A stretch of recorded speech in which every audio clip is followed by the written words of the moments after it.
Hey there. Subscribe to my channel. And also press this bell icon so you never miss any new. हाम्रो सन्दर्भ भने स्थिति त्यो रहेन। हाम्रो अगाडि 4 जना शहीदहरूको आज यहाँ तस्बिर छ। हाम्रो प्रेरणाको स्रोतलाई यहाँ राखेर आज हामी यो दिवस मनाउँदैछौँ।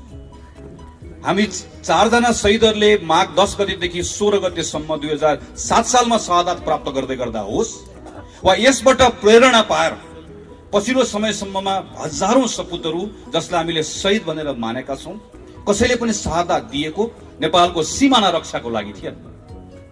हाम्रो सन्दर्भ नेपालको सीमानाका लागि थिएन। हामीसँग सीमाना थियो, तर त्यो सीमानाभित्र शासन गर्नेले तपाईं र मेरो सान मान सम्मान खोसेकोले त्यही सीमानाभित्र हाम्रो सम्मानको लागि हाम्रा सपुतहरूले आफ्नो जीवन शहादत गरे, जसलाई आज हामी शहीद भनेर भन्दछौँ। पञ्चायतमा शहादत प्राप्त गर्ने होस् वा माओवादीको युद्धको बेलामा शहादत प्राप्त गर्ने होस्, सबै शहादत तपाईं र मेरो सम्मानको लागि थियो, तपाईं र मेरो शानको लागि थियो, तपाईं र मेरो उज्यालोका निम्ति थियो। थोरैलाई उज्यालो भएर पुग्दैन, उज्यालो सबैलाई चाहिन्छ भन्नका निम्ति थियो। तपाईं र मेरो स्वतन्त्रताको लागि थियो, तपाईं र मेरो समानताका लागि थियो। शहीद गंगालाल, धर्मभक्त दशरथ चन्द शुक्रराज त्यो दिन झुन्डिन वा गोली खान तयार नभएको भए आज रत्न पार्कमा न यो मञ्च बन्थ्यो, न तल तपाईँ बसेर थपडी बजाउन पाउनुहुन्थ्यो। तपाईँ र म आज उभिन पाएका छौं भने यस्ता सयौं सपुतहरूको रगतले त्यो आधार दिएको छ, त्यो प्रेरणा दिएको छ। 2007 सालमा आएको परिवर्तन पश्चात केही वर्षको संक्रमण पछाडि जब 2015 सालमा निर्वाचन भयो, त्यो निर्वाचन पछाडि जतिखेर पहिलो जननिर्वाचित सरकार बन्यो, त्यो सरकारले आफ्नो कार्यकाल पूरा गर्न पाएको भए, दरबारले अनावश्यक महत्वाकांक्षा नराखेको भए आज सायद नेपालमा संवैधानिक राजतन्त्र पनि रहन्थ्यो होला। आज हामीसँग 60 वर्षको संसदीय प्रजातन्त्रको इतिहास हुन्थ्यो। त्यो गरिबिलो इतिहास मात्र हुँदैन थियो, हामीसँग बलियो लोकतान्त्रिक चेतना हुन्थ्यो, संस्कार हुन्थ्यो र संस्थाहरू हुन्थ्यो। हामीसँग भर पर्ने अदालत हुन्थ्यो, हामीसँग राम्रा विश्वविद्यालयहरू हुन्थ्यो होला, हामीसँग लोकतान्त्रिक चेतना पनि हुन्थ्यो, त्यसलाई बोक्ने संस्थाहरू पनि हुन्थ्यो। दरबारको महत्वाकांक्षाले 30 वर्ष खेर गयो। अहिले पनि कहिलेकाहीँ साथीहरू कहीँ आएको युवाहरू घुमेको देख्छु, राजा आऊ देश बचाऊ, राजा आऊ देश बचाऊ भनेर भनेको देख्छु। 30 वर्ष दरबारले यही ठाउँबाट एकल शासन गर्ने मौका पायो। दरबारका विरुद्ध जो बोल्थ्यो उसलाई अराष्ट्रिय करार गरिन्थ्यो। हाम्रा कैयन साथीहरू मारिए। प्रतिपक्ष विहीन राजनीति, 30 वर्षको स्थिरता, तर 30 वर्षपछि नेपालको अवस्था के रह्यो? नेपाल 2046 सालमा जनआन्दोलन हुँदै गर्दा नेपाल संसारकै सबैभन्दा गरिब देशमध्ये, संसारकै सबैभन्दा बढी विदेशी ऋण बोकेको देशमध्येको एउटा देश थियो। तब न जनता सडकमा ओर्लिए, तब न फेरि परिवर्तनको उद्घोष भयो। 46 साल पछाडि फेरि एउटा अवसर नेपालले पायो। गल्ती हामीले पनि गर्यौं, हामी पनि चुक्यौं। दरबारको फेरि षड्यन्त्र, माओवादीको अनावश्यक युद्धको दुस्साहस, यसले फेरि अर्को 10 वर्ष खेर गयो। 60-62 सालको आन्दोलन, त्यो आन्दोलनबाट आएको परिवर्तन, त्यसको व्यवस्थापन गर्न अर्को 10 वर्ष लाग्यो। र यत्रो लामो आरोह अवरोह पछाडि हामीले एउटा संविधान निर्माण गर्यौं। संविधान भनेको एउटा निर्जीव दस्तावेज मात्र होइन। अघि भीमसेन सरले संविधान देखाउनु भयो। यो संविधानमा हामी 600 मानिसले काम गरेका छौं हो। यो संविधान यो जनआन्दोलनसँग जोडिएको छ हो, तर यो संविधान त्यो जनआन्दोलनसँग मात्र जोडिएको छैन। यो संविधान यो 4 शहीदसँग पनि जोडिएको छ। यो संविधान तपाईँ हामीले नचिनेका अरू सयौं शहीदहरूसँग जोडिएको छ। किनकि स्वतन्त्रता र समानताको, मैले अघि पनि भने सीमानाको लागि होइन, तपाईँ र मेरो सीमानाभित्र तपाईँ र मेरो सम्मानका लागि, तपाईँ र मेरो स्वतन्त्रता र समानताका लागि कयौं साथीहरू हाँसी हाँसी बलिवेदीमा चढे। त्यो लामो आरोह अवरोह पछाडि हामी अन्तिममा एउटा निष्कर्षमा पुग्यौं। त्यो निष्कर्षलाई दस्तावेजीकरण गर्यौं र हामीले एउटा संविधान निर्माण गर्यौं। यही संविधानमा टेकेर योभन्दा अगाडिको यात्रा अगाडि लिएर जाने हामीले उद्घोष पनि गर्यौं। त्यसैले यो संविधानलाई राम्रोसँग तपाईले निहालेर हेर्नुभयो भने त्यहाँ मृत अक्षर मात्र होइन, त्यहाँ तपाईले कहीँ कहीँ स्पन्दनहरू सुन्नुहुन्छ, शहीदहरूको आवाज सुन्नुहुन्छ, स्वतन्त्रताको लागि गरिएका ती आन्दोलनका चापहरू तपाईले त्यहाँ सुन्न सक्नुहुन्छ। त्यसैले आज त्यसकारणले गर्दा हामीहरू भनिरहेका छौं, यो संसदको विघटन होइन, यो संविधानको विघटन। प्रधानमन्त्री केपी शर्मा ओलीले यो संविधानमा टेकेर घर बनाउने मौका पाउनुभयो। संविधान हामी सबैले हालेको जग हो, त्यो जगमा टेकेर घर बनाउनका निम्ति मौका पाउनुभयो। म त हेड मिस्त्री हो, मिस्त्रीहरूको नायक। उहाँलाई 5 वर्षको निम्ति जिम्मा दिइयो, हातमा अस्त्र पनि दिइयो, तर शास्त्र नपढेकोले अस्त्र चलाउन जानेन, ढङ्ग पुर्याएन, घर बनाउन जानेन, घर बनाउन सकेन। घर बनाउन नजानेर घर बनाउन नसक्नेले मैले घर बनाउन सकिन, घर बनाउन जानिन भन्नुपर्नेमा दिएको अस्त्रको दुरुपयोग गरेर त्यही जगमा हान्न थाल्यो, त्यही जग भत्काउन थाल्यो। अनि वरिपरि रहेका आसेपासेहरू धुपौरेहरूले प्रभु तपाईले गल्ती गर्नुभयो, तपाईलाई जिम्मा त घर बनाउन दिएको, तपाईलाई दिएको घनले तपाईले यसलाई इट्टा फोडेर माथि पर्खाल लगाउनु होला भन्न ठानेको तपाईले जग भत्काउन थाल्यो भन्नुपर्ने ठाउँमा धुपौरे हेर्नुस् त देशभरि प्रधानमन्त्री हिँड्नु भएको छ। क्या बात, क्या भत्काउनु भयो भनेर वरिपरि भएको तपाईले हेर्नुहुन्छ, थरीथरीका देख्नुहुन्छ। अनि प्रधानमन्त्रीलाई के लागिरहेको छ भने जसरी मेरो वरिपरि हिँड्नेहरूले मैले गरेको कदमको प्रशंसा गरिरहेका छन्, यसै गरिकन जनताले प्रशंसा गरिरहेका छन्। क्षमा गर्नुहोला प्रधानमन्त्रीजी, तपाईँ नेपाली जनताको अवमूल्यन गर्दै हुनुहुन्छ, अहिलेको युगको अवमूल्यन गर्दै हुनुहुन्छ। केही वर्ष पछाडि जब तपाईँ इतिहास बन्नुहुन्छ त्यो बेलामा नेपाली जनताले तपाईलाई कसरी सम्झनेछन्, एकपटक आज राति बालुवाटारमा सुत्दै गर्दा आँखा चिम्म गरेर एकपटक सोच्नुहोस् तपाईलाई कसरी सम्झनेछ। तपाईलाई नेपाली जनताले यत्रो 50औं वर्षको आरोह अवरोह पछाडि एउटा संविधान निर्माण गरेर नयाँ युगको सुरुवात गर्ने मौका पाएको, अभूतपूर्व अवसर पाएको एउटा प्रधानमन्त्री जसको सनकको कारणले गर्दा सिङ्गो देशलाई दुर्घटनामा पुर्याइदिने एउटा पात्रको रूपमा तपाईलाई सम्झनेछ। तपाईलाई नेपाली जनताले केही पनि थाहा नभएको तर मलाई थाहा छैन भन्ने थाहा नभएको एउटा अयोग्य पात्रको रूपमा तपाईलाई सम्झनेछ। तपाईलाई नेपाली जनताले सिङ्गो संविधानलाई विघटन गर्ने एउटा पात्रको रूपमा सम्झनेछ। तपाईलाई नेपाली जनताले जनताको मतको अपमान गर्ने एउटा पात्रको रूपमा सम्झनेछ। नेपालको इतिहासको पानाहरू लेख्दै गर्दा जनताको अधिकारको लागि लड्ने पात्रहरूको पानामा प्रधानमन्त्री केपी शर्मा ओलीको नाम लेखिने छैन। तपाईलाई कसैले पनि त्यो पाना पल्टाएर त्यहाँभित्र तपाईको नाम खोजे भने कसैले भेट्ने छैन। तपाईको नाम कहाँ लेखिनेछ? तपाईको नाम नेपाली जनताको अधिकार खोज्ने शासकहरूको पंक्तिमा लेखिनेछ। त्यसैले तपाईको बारेमा धेरै चिन्ता छैन, तपाईका धुपौरेहरूको बारेमा त केही भन्नु पनि छैन। चिन्ता तपाईको होइन, प्रश्न तपाईलाई मात्र होइन, प्रश्न भोलि हामीलाई पनि हुन्छ। चिन्ता आज आफ्नै गर्नुपर्ने बेला आएको छ। त्यो बेलामा इतिहासले हामीलाई पनि प्रश्न गर्नेछ। त्यो बेलामा नेपाली कांग्रेस के गरिरहेको थियो भनेर प्रश्न गर्नेछ। त्यो बेलामा नेपाली कांग्रेसले भन्न पाउँछ प्रधानमन्त्री केपी शर्मा ओलीको कदमलाई असंवैधानिक कदम हो भनेर ढक्क उभिएर बसेको थियो भनेर भन्न पाउँछ। तर भन्न पाउने हक र अधिकारलाई हाम्रै केही साथीहरूले अल्मलाइदिनु भएको छ कि लड्डु कांग्रेसहरू मैदानमा आउनु भएको छ। यो हातमा पनि लड्डु, त्यो हातमा पनि लड्डु। लड्डु कांग्रेसहरूको कारणले गर्दा आज कांग्रेसमाथि नै प्रश्न उठेको छ। यो प्रश्नलाई पनि भोलि उठ्न नसक्ने गरिकन खेचारेर हामी अगाडि बढ्नुपर्नेछ। यो नेपाली कांग्रेस पार्टी हो जसको नेता बीपी कोइरालाले मोहन शमशेरको अगाडि उभिएर भन्नुभयो, जतिखेर मोहन शमशेरले भने तिमी बाहुनको छोरा भएर गद्दीमाथि आँखा लगाउने, बीपी कोइरालाले उभिएर भन्नुभयो महाराज पूर्वमा लेखेर शासन गर्ने दिन गए। त्यो पार्टीको कार्यकर्ता हो हामी। 30 वर्ष पञ्चायतमा दुर्गानन्द झादेखि योगेन्द्रमान शेरचनसम्म एकचोटि निवेदन लेखेको भए मन्त्री प्रधानमन्त्री हुन पाउँथे। झुन्डिए, गोली खाए, मन्त्री प्रधानमन्त्री बन्न कोही पनि तयार भएन। एउटा चुनावको हिसाब किताब गरेर बस्छौँ हामी। चुनाव जित्ने कुरा एउटा राजनीतिक दलले सोच्नु हुँदैन होइन। तर के एउटा चुनाव जित्ने वा हार्ने कुरा मात्रैका निम्ति नेपाली कांग्रेस पार्टी बनेको? आज खेल मैदानमा जाँदै गर्दा अर्कोपट्टिको मैदानमा भएका खेलाडीहरू आफै एकअर्कालाई हान्दैछ। आफै एकअर्कालाई हान्दै गर्दा कोही लडेका छन्, ढलेका छन्। गोल हान्न सजिलो हुन्छ भन्ने तपाईलाई पनि लागेको छ, मलाई पनि लागेको छ। तर गोल हान्न सजिलो हुन्छ भन्ने लाग्दै गर्दा यति त ध्यान पुर्याउँ, खेल मैदान रहेन गोल हान्नुला। खेल मैदानै रहेन भने गोल कहाँ गएर हान्ने हो? अनि त्यो खेल मैदान राख्ने पद्धतिका निम्ति लडेर आएको कांग्रेस होइन यो। त्यसैले आजको दिन नेपाली कांग्रेसको प्रत्येक साथीले आफैलाई प्रश्न गर्नुपर्छ, यदि कोही अलमलमा छ भने, तपाईँ निर्वाचनको पक्षमा कि संसद पुनर्स्थापनाको पक्षमा? गलत प्रश्न। तपाईँ संविधानको पक्षमा हो कि होइन? प्रश्न यो हो। तपाईँ संविधानको पक्षमा हो भने तपाईँ जनताको पक्षमा हो कि होइन? तपाईँ न्यायको पक्षमा हो कि होइन? तपाईँ आज न्यायको पक्षमा हो कि अन्यायको पक्षमा हो?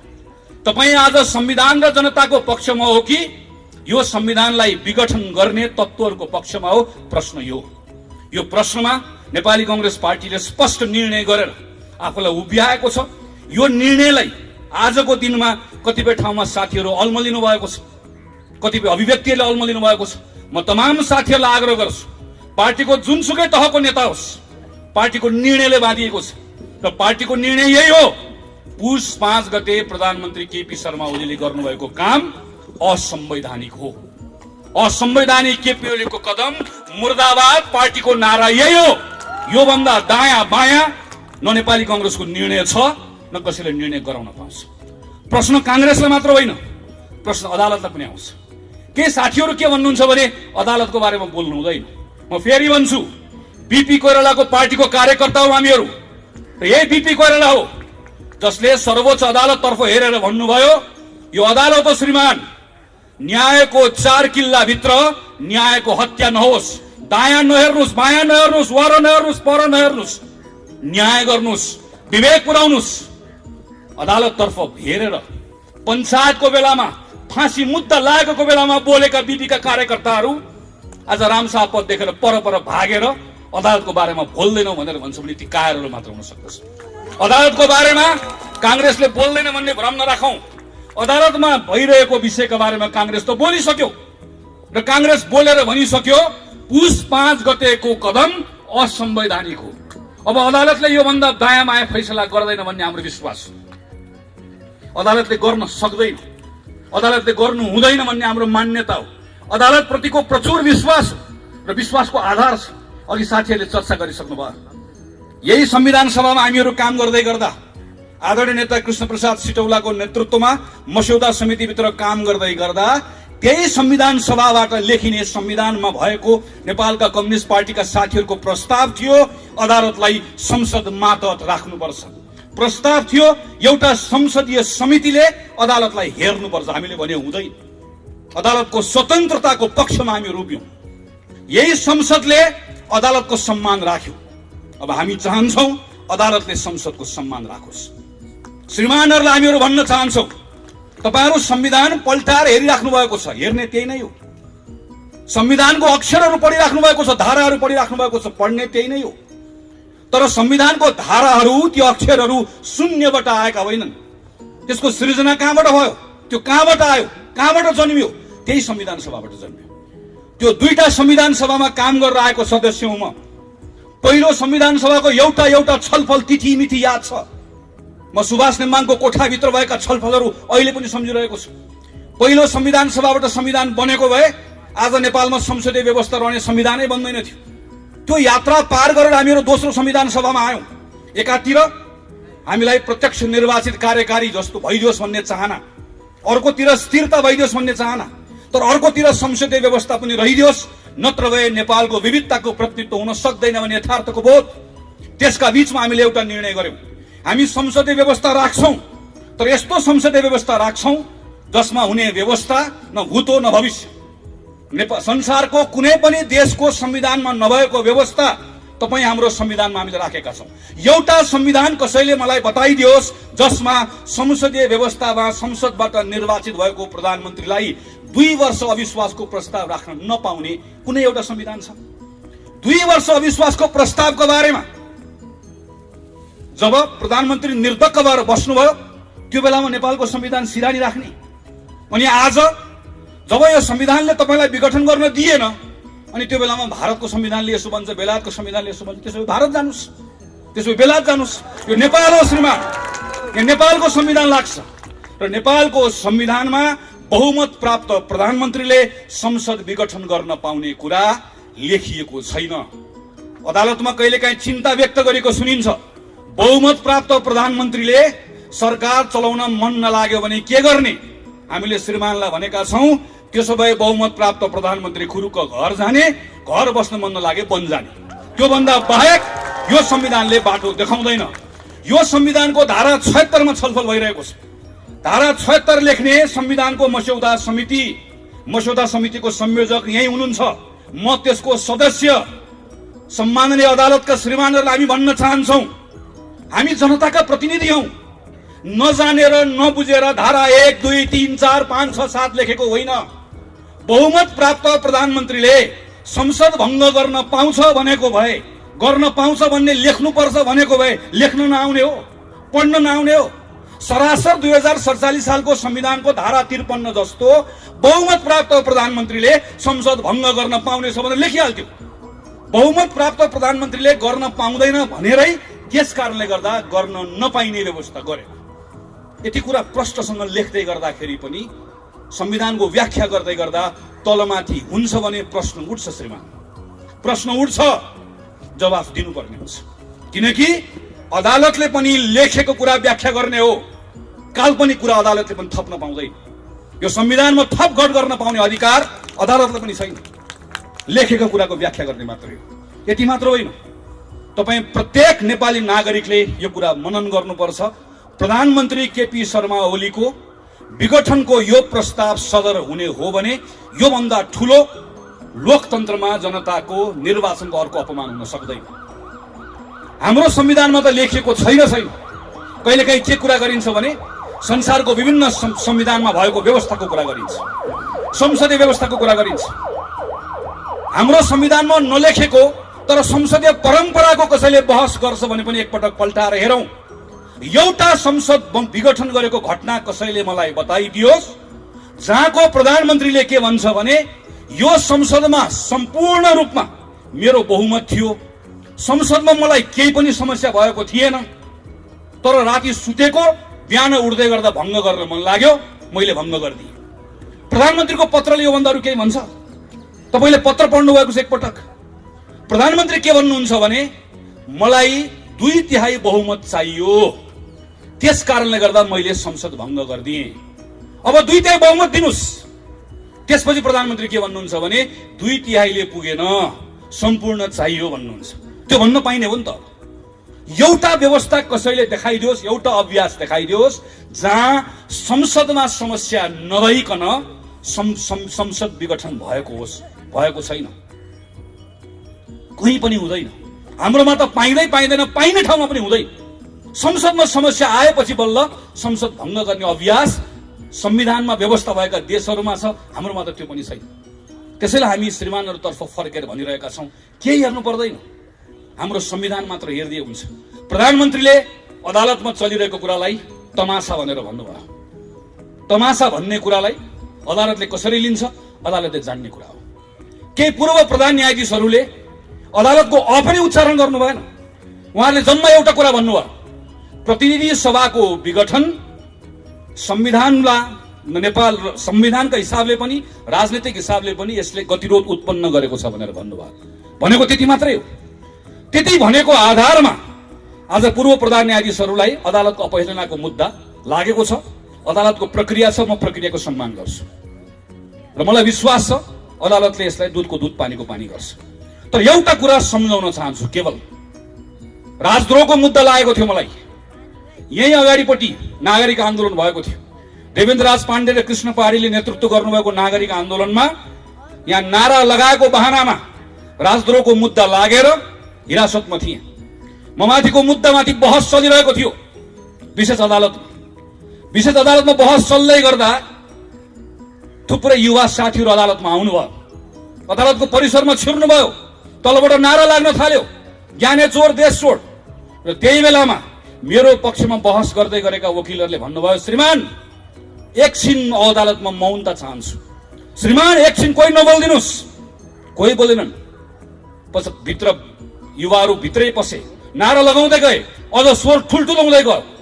अनि मेरो पक्षको वकिलहरूले भन्नुभयो, श्रीमान मेरो पक्षलाई आज जुन आरोप लागेको छ त्यो आरोपको आधारमा तपाईले आज यसलाई राजद्रोही भन्ने हो भने ती राजद्रोहीहरू त अदालतमा आइसके। यी सबलाई राजद्रोही तपाईले भन्नुपर्छ। अब कतिलाई राजद्रोही भन्नुहुन्छ भनेर भनेको म सम्झन्छु। आज संविधानमा नलेखिएको संसद विघटन गरेको कुरा गलत हो भनेर कसैले भन्दै गर्दा, नेपालको प्रधानमन्त्रीले विधिको शासनमा विश्वास गर्नुहुन्न, सेटिङको शासनमा विश्वास गर्नुहुन्छ भनेर कसैले भन्दै गर्दा अदालतको अपहेलनाको मुद्दा लाग्छ भने अपहेलनाको मुद्दा हामी सबैलाई लगाइयो श्रीमान। हामी सबैले त्यो मुद्दा खेप्न तयार छौँ। न्यायको पक्षमा बोल्दै गर्दा अदालतको अपमान हुँदैन। हामी अदालतको मान बढाउन चाहन्छौँ, अदालतको शान बढाउन चाहन्छौँ। सर्वोच्च अदालत भन्ने नाम संविधानले दिएको, तर सर्वोच्च अदालत प्रतिको सर्वोच्च विश्वास अदालतले आर्जन गर्नुपर्छ, न्यायबाट आर्जन गर्नुपर्छ, फैसलाबाट आर्जन गर्नुपर्छ, न्याय गरेको देखिनुपर्छ। त्यसका निम्ति हामीहरू बोलिरहेका छौँ। कतिपय साथीहरू भन्नुहुन्छ आज हामी नेपाल कम्युनिस्ट पार्टी दुईटा हुँदै गर्दा कुनै एउटाको पक्षमा नबोलौँ, कुनै अर्कोको पक्षमा नबोलौँ। मलाई यसमा अल्मलिनु पर्ने कारण केही पनि छ भन्ने लाग्दैन। कम्युनिस्ट पार्टीका साथीहरू दुईतिर अहिले फर्केर बस्नु भएको छ। एउटाले एउटाको वस्त्र उतार्नुहुन्छ ल भन्नुहुन्छ, ल आज मैले उतारिदिएँ। अर्कोले भन्नुहुन्छ उसले एउटा उतार्यो मैले दुईटा उतारिदिएँ। उतार्दा उतार्दै केही दिनपछि दुवै थरीहरू सर्वाङ्ग नाङ्गिसके पछाडि तपाईँ हामीले कोहीले पनि उहाँहरूलाई हेर्न सक्दैन। र त्यो बेलामा नेपाली जनता आफैले भन्नेछन् हामीलाई को सक्कली को नक्कली थाहा छैन, तर हामीलाई सक्कली कम्युनिस्ट पनि चाहिएन, नक्कली कम्युनिस्ट पनि चाहिएन। हामीलाई तातेको कम्युनिस्ट पनि चाहिएन, हामीलाई सेलाएको कम्युनिस्ट पनि चाहिएन। हामीलाई गड्याङ गुडुङ गर्दै आउने उत्तौलो खरे जस्तो कम्युनिस्ट पनि चाहिएन। हामीलाई जमेर गनाएको पोखरी जस्तो गनाएको कम्युनिस्ट पनि चाहिएन। हामीलाई यो पनि चाहिएन, हामीलाई त्यो पनि चाहिएन। नेपाली जनता आफैले भन्नेछन्। हामी यहाँ छौँ भनेर लेखेर बस्नुभएका साथीहरूलाई नेपाली जनता आफैले प्रश्न गरिरहेका छन्। हिजो नेपाली कङ्ग्रेसका साथीहरू संसदमा सडकमा राष्ट्रपति रानी जस्तो हुन खोजिबक्स्यो भनेर भन्दै गर्दा तपाईँहरू कहाँ हुनुहुन्थ्यो? हिजो संसदमा उपसभामुख पनि चाहियो, होइन भने संवैधानिक परिषदमा प्रधानमन्त्रीले दादागिरी गर्नुहुन्छ भन्दै गर्दा तपाईँहरू कहाँ हुनुहुन्थ्यो? हिजो निर्वाचन आयोगमा स्वतन्त्र मान्छे लिएर जाउँ भन्दै गर्दा तपाईँहरू कहाँ हुनुहुन्थ्यो? आज चुनाव चिन्ह मलाई दियो म यहाँ छु भन्दै गर्दा तपाईँहरू कहाँ हुनुहुन्थ्यो भन्ने प्रश्न तपाईँ हामीले गर्नु पर्दैन, आम जनताले गरिरहेको प्रश्न छ। हामी यसमा अल्मलिनु पनि पर्दैन, किनकि आजको मूल प्रश्न यो होइन।